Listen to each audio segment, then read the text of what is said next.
Hello, beautiful planty people.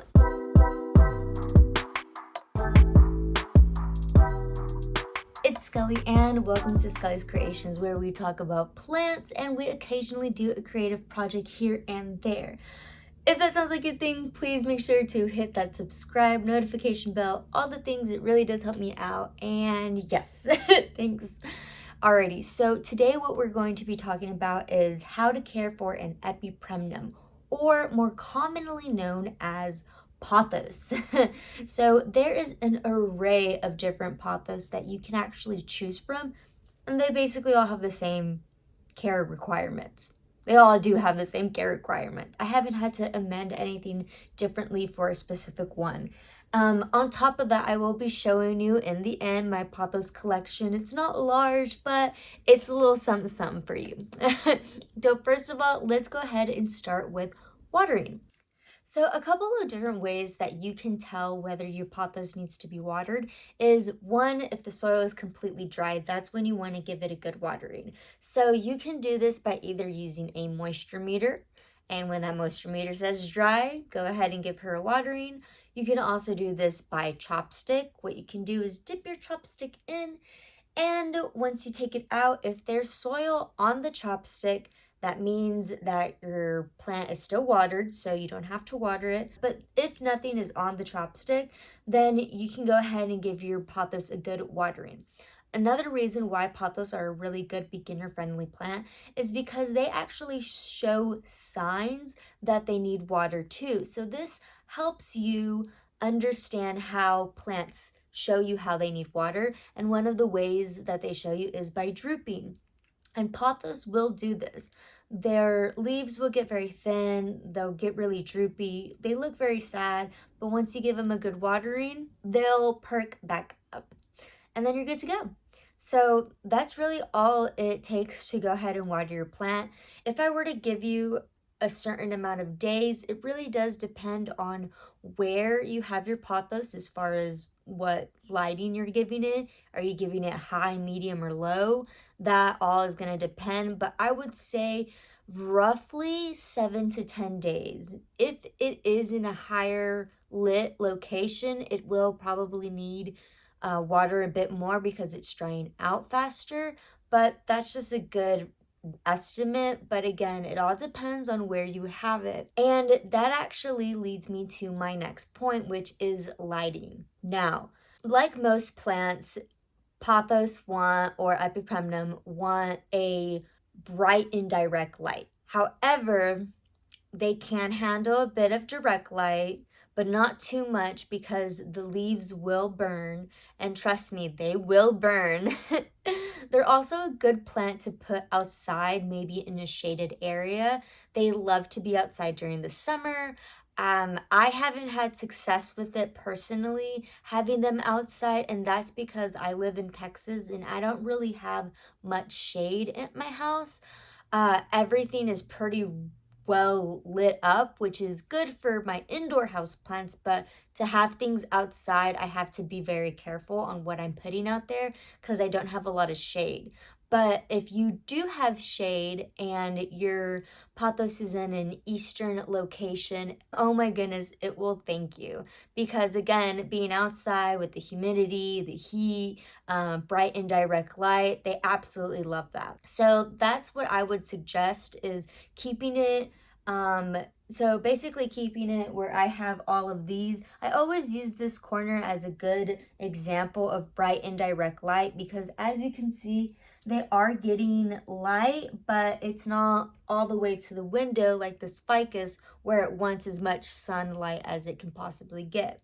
So having it a little bit further away, bright and direct, can handle again a bit of like morning direct sunlight, which is fine. So if those rays are hitting the plant in the morning, that sun isn't too harsh. So for the most part, your pothos is going to be okay, can handle that. Now, I will say too, not all pothos want bright and direct light. Most do, but for example, my neon pothos, it would like to be in a lower light situation. So another thing, pothos are really, really great because yes, they will thrive in bright and direct light, but if you have more of a green pothos, then you can definitely get away with lower light situations. Pothos are quick to grow anyways. They'll obviously grow a little bit slower in lower light situations, but they will survive in a lower light situation. So for example, if you put a golden pothos all the way in the corner where it gets barely any light, it's not going to thrive, but it is going to survive. So that's another really good reason why they are good beginner friendly plants, why a lot of people have them in like offices, and don't have to worry about them too much because number one, they're no fuss. Number two, they can handle low light situations and they'll be okay and survive. But again, if you want your pothos to be big, lush, and continue growing and growing quickly, bright and direct light is going to be your best bet. Now, as far as fertilizer goes, you can fertilize during the growing season and just take it back during the winter months because they're not as active.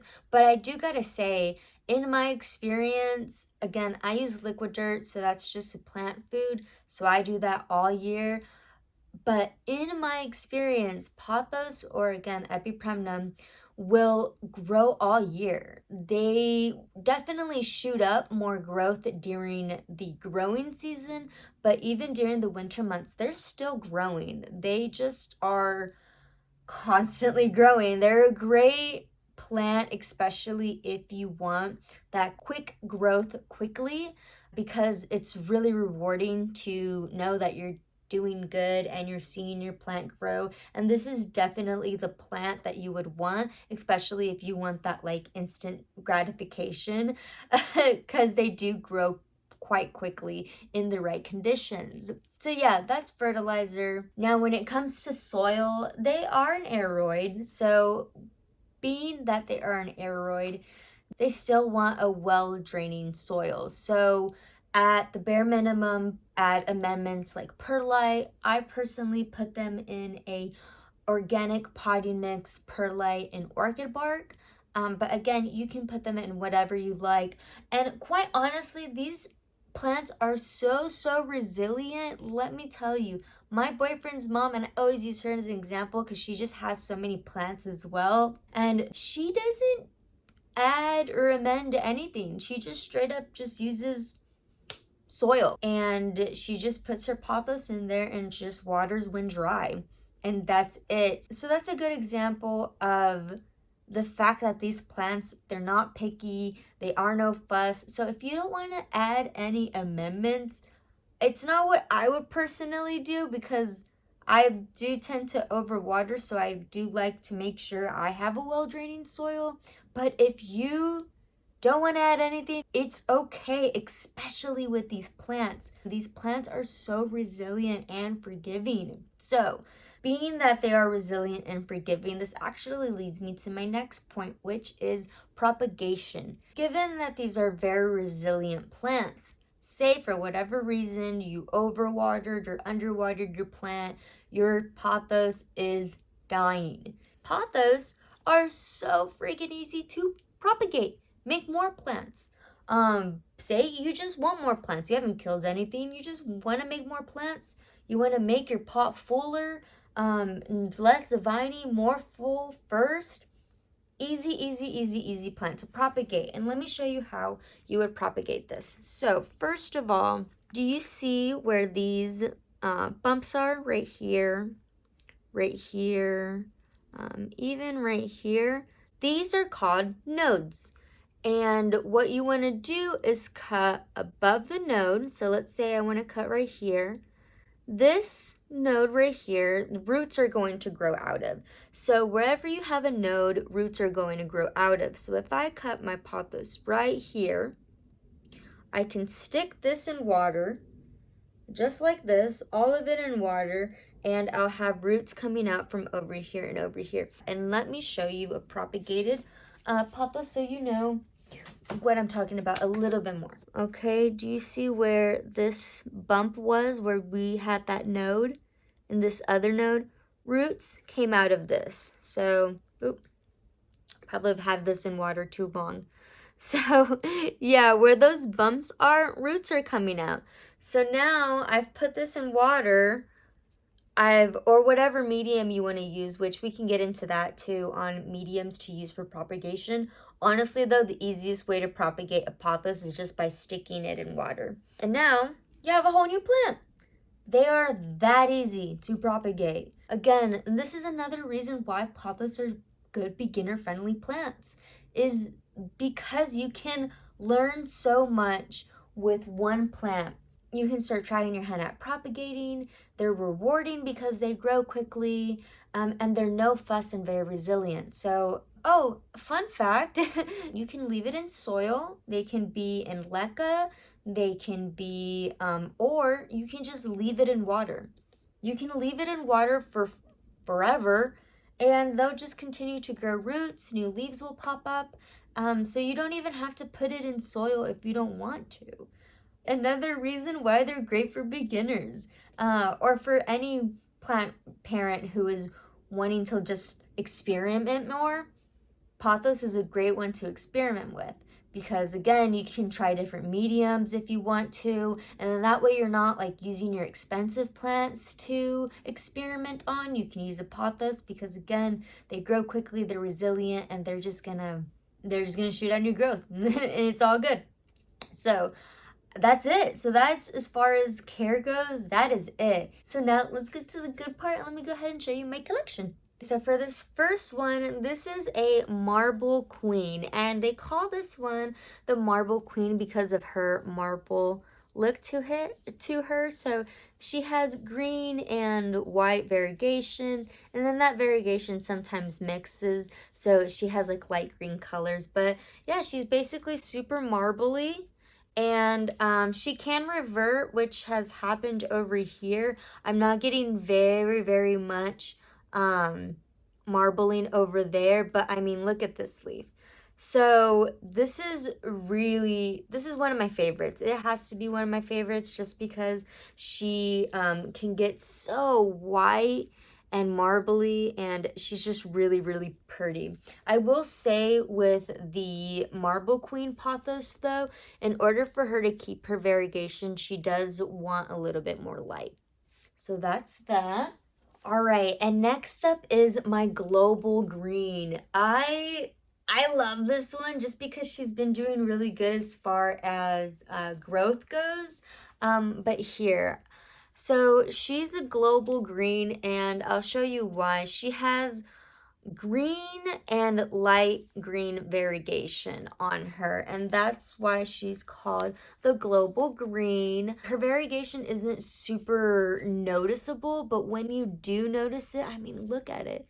It's like if you have a dark green canvas and you took your brush with the light green and then just painted over. Like that's exactly what she reminds me of, and that's exactly what she looks like to me. And I just absolutely love her, and you can finally find her a little bit more. I found this one at Home Depot, so yeah, more and more places are selling the Global Green, and I think it's worth it. Some people don't like the subtle variegation, but I love green on green, so for me, she's lovely to me. All right, and this next one is, honestly, she's not doing so hot. And I gotta figure out what's going on with her. I think, honestly, I think I was underwatering her, and then I may have shocked her. But I do really love this one because her lime green just is an awesome contrast to all the other green plants that I have. And I mean, the leaves are gorgeous. And what's really cool too about the neon pothos is she'll give you a little bit of dark green speckling. Like, do you see just that dark green? So every once in a while, you'll see a little bit of dark green on the super lime green foliage, which is really cool. But again, this one in particularly doesn't really like bright light. She actually does better in a lower light situation. As you can tell, I mean, she is She is growing, but she was a lot more full up here. But like I said, because I think I may have underwatered her, I lost a lot of leaves, and you can see, I'll show you my imperfections because we all are learning here, right? As you can see, this one is yellowing, and I'm pretty sure that this is a sign. Again, the leaves right here were browning on the top, so I'm pretty sure she was underwatered. And then I may have shocked her by giving her water. So this is definitely one, I'll update you on it, but this is definitely one that I want to check out to see what's going on. I think I am going to have to take her out, look at the roots, and figure out what's going on. But we're not perfect. This is my beautiful but yet imperfect neon pothos. Alrighty, next up is a classic. And you'll find this one everywhere, but this is just a golden pothos. And when you give her a little bit more light, that gold speckling comes in. I actually have her in leca. I was experimenting with leca and I put her in here, and she's been doing a really great job.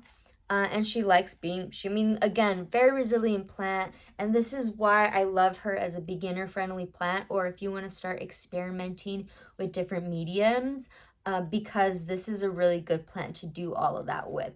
Like myself, I'm experimenting with her in leca, and so far so good.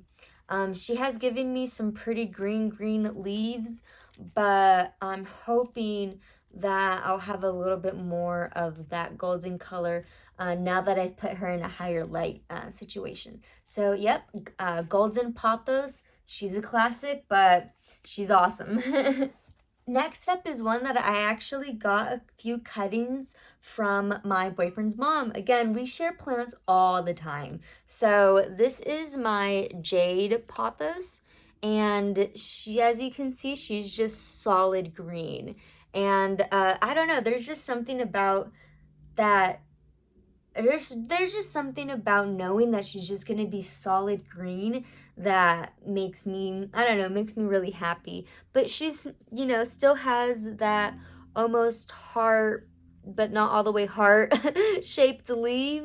And she has been growing. I had propagated her. My boyfriend's mom had given me a vine that was about this big of jade, and I cut her up right above each node and I put them in water, and I just recently transferred her over to soil, and now she lives in this cute little pot.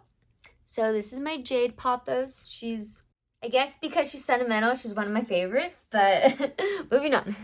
I changed my mind. I don't know which one's my favorite, because this one that I'm about to show you, I'm just so happy to have her in my collection.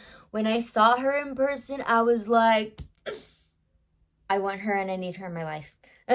Okay, but here she is. She is my Cebu blue. I mean, just look. Ooh, sorry, I need to clean her leaves. But first of all, the shape of the Cebu blue is different. Second of all, as you can see, she has a green, silver, a little bit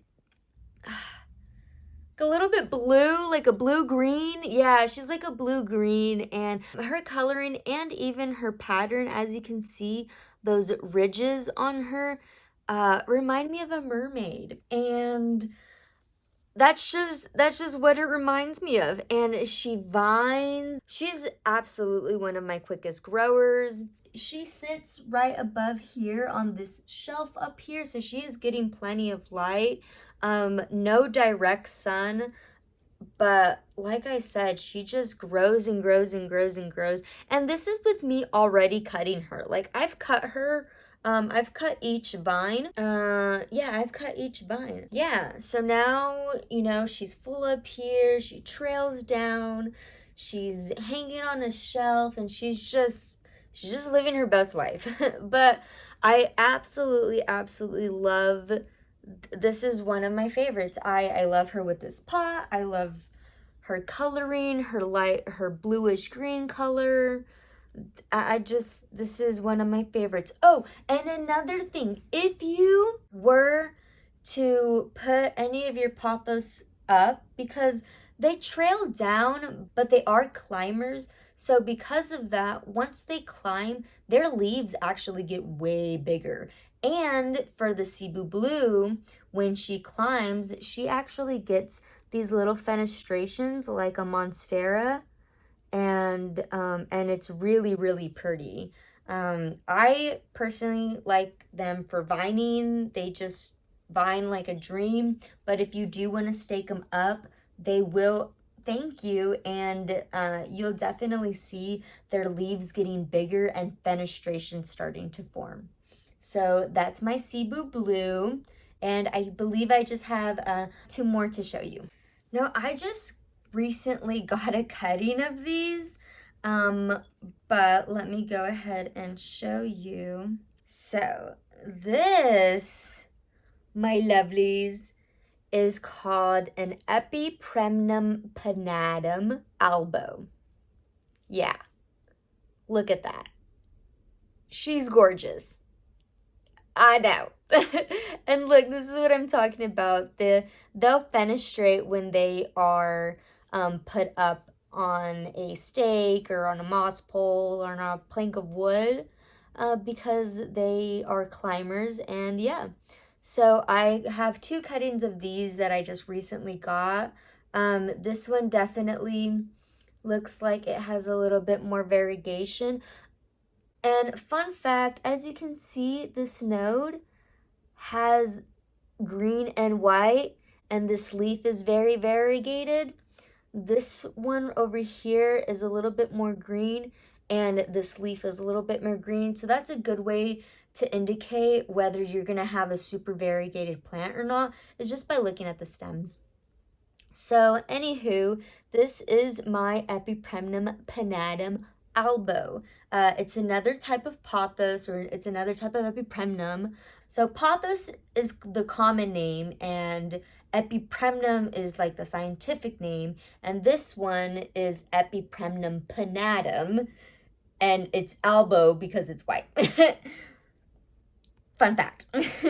All right, and this very, very, very last one is another Epipremnum ponatum, but this girl is a beast, and she is my Epipremnum ponatum aria.